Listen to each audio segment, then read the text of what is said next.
Peace, family. Blueprint Academy back with another video. This one, I think you're really gonna like. Listen, middlemaning, being a middleman or a middlewoman is becoming one of the best professions, one of the best ways to make money and be successful in this day and age. Think about Amazon, think about Uber, Lyft, DoorDash. They're all middlemen, right? They connect the provider, the supplier, with the customer. In this opportunity, this video here is going to show you how you can do that with the freight business, with the trucking business, how you can be a freight broker and be the middle person in between the distributor, the supplier, the person with the products, and the person with the truck who actually wants a load, who wants to deliver it. And these women right here, very successful, very knowledgeable, and I believe you're going to learn a lot from it. You're really going to like this one. Like it, share it, subscribe. It's the Blueprint, baby.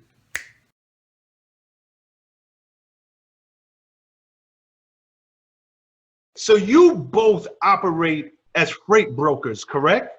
That's correct. Explain to me, and either one of you can take this question. Explain to me and my audience, what is a freight broker?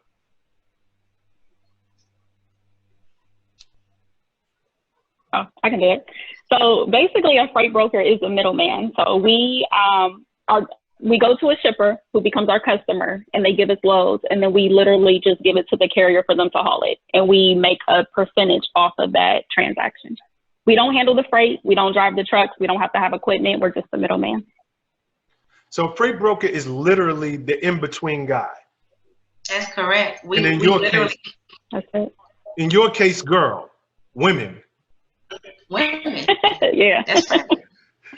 We get out in the field and we go find customers that have freight that needs to be moved, and we have to get them to trust us. So our main job is being a problem solver and building a relationship with customers and carriers. You know, customers are the actual shippers, but the carriers as well. So we have to get out there and find the people that have the freight that needs to be moved.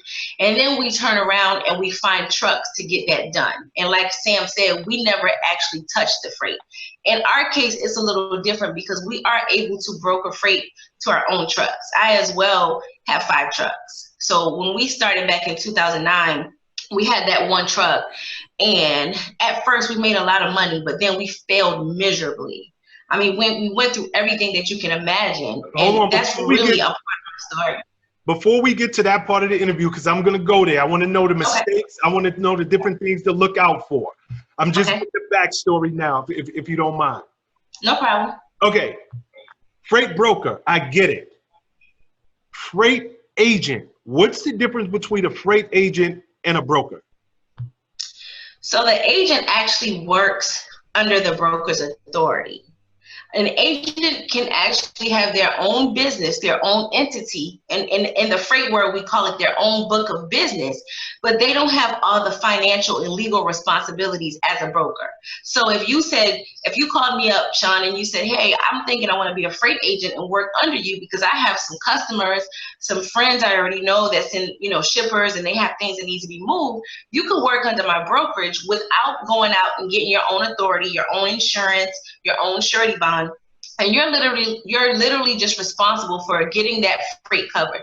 We do the same thing. Brokers and agents do the same thing, but the broker holds that legal and financial responsibility.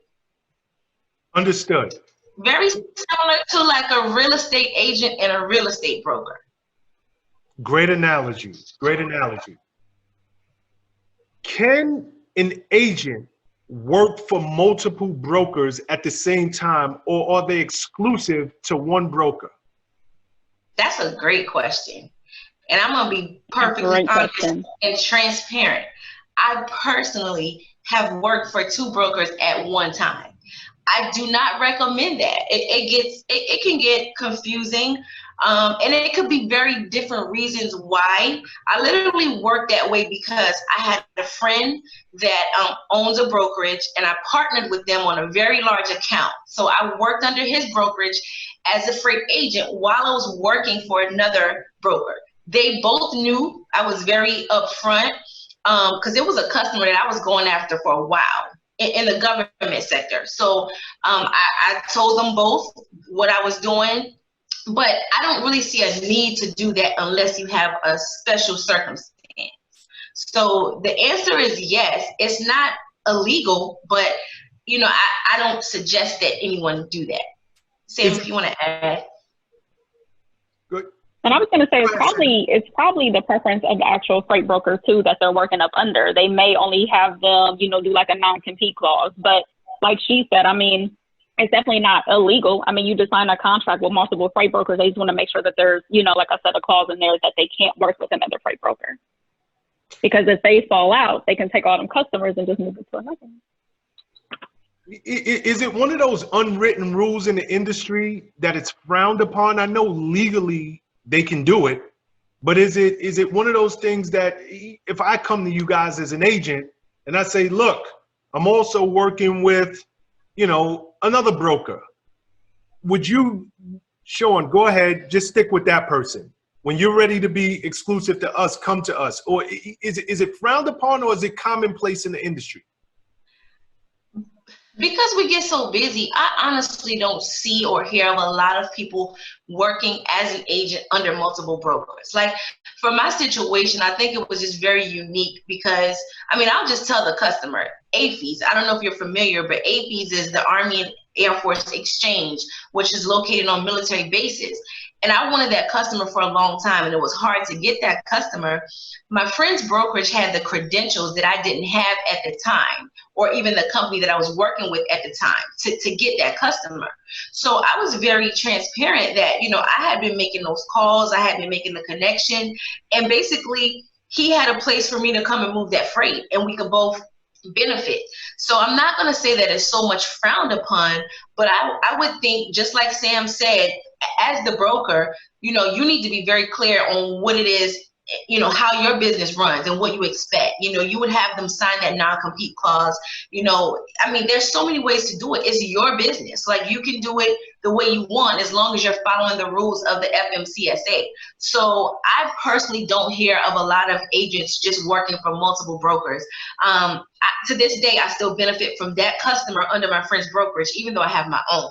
So it's just a business relationship that we build, and we have a mutual understanding, and we both benefit from that customer. So again, it could be frowned upon, because you may think as a broker, this agent may take some of our company's information to another broker. So I just don't recommend it unless, like I said, you have a very certain special situation that, would allow you to do that. Got you. Sam, question for you. Again, this is your world. It's not my world. So I'm going to ask very basic questions because I don't know who's going to be listening to this on podcast form or watching this in video form. You guys are using terms, carrier, shipper. Yep. Can you explain in very dumbed down ABC terms, who is a carrier and who is a shipper? Sure. So your carrier is your trucking company. Those are the ones who actually owns the truck. So, like you probably heard of like JB Hunt, just anybody that's on the freeway, anybody that has to deliver to an actual shipper. Your shipper is your customer who has the warehouse, who holds the products in that warehouse that has to be moved. So that could be Walmart, that can be Kroger, Target. That's why we tell people it's so easy to find shippers, because anybody that has freight to move is a shipper. Got you. Great answer. What is needed to become a broker? Is this something, if I said today, I want to become a broker, do I have to go to 4 years of college? Is there a 6-month certificate program? What is needed on my side to become a licensed broker? And I guess, Sam, you can answer that question yourself. Sure. So no college degree is needed, no certification. Honestly, we recommend training because everything that you need to be a broker, you can't Google. But we basically help you summarize everything and put everything together in the correct order, in the right steps, right, that you need. So you have to have what's called a motor carrier authority. That's through the FMCSA, the Federal Motor Carrier Association. And you apply for that the same as you would if you were trying to get a trucking company. You have to have the same motor carrier authorization to broker freight. You then have to have what's called a BOC3. That's a blanket of coverage. And that is literally a process agent in every state that can accept paperwork or like a claim on your behalf. You have to have a surety bond. So it used to be $10,000. Now it's $75,000. So you just pay a premium of that $75,000 based on your credit and your experience. What am I missing? Oh, the UCR. So the UCR covers like so it's not a requirement of the FMCSA like it is for the freight broker authority, but what it is, you have to have it in place to cover motor activities throughout the state. And I think it's like $62. So you do that once a year. And with all of that, and you have your customer, you could be a freight broker. And Tristan, if I'm missing something, let me know. No, that's it. So you're saying today, if I wanted, because from the outside looking in, you would think that it is so deep and it's so much involved to get into this business. There are no classes that I need to take. There's nothing online. There's nothing that I have to have in terms of my background, meaning I don't need to have been a driver and really understand the industry. So long as I take care or check all of the boxes that you just mentioned, Sam, I can go out and work as a legal freight broker? Yep.